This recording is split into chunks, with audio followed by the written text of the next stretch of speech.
पेश है हिंदी जबान में अपडेट। भारत में प्रतिवर्ष 18 दिसंबर को अल्पसंख्यकों का दिवस मनाया जाता है, परंतु देश में अल्पसंख्यक निरंतर भय की स्थिति में जीवन व्यतीत कर रहे हैं।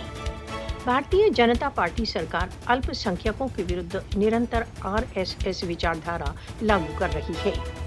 भारत में हिंदुत्व नैरेटिव संसार के तथाकथित सबसे विशाल प्रजातंत्र में बहुत खतरनाक प्रकार से आगे बढ़ रहा है। अल्पसंख्यकों के विरुद्ध हिंसा, भय तथा आतंक भारत में दिनचर्या का भाग बन चुका है। भारत में अल्पसंख्यकों के साथ दूसरे दर्जे के नागरिकों का व्यवहार किया जाता है।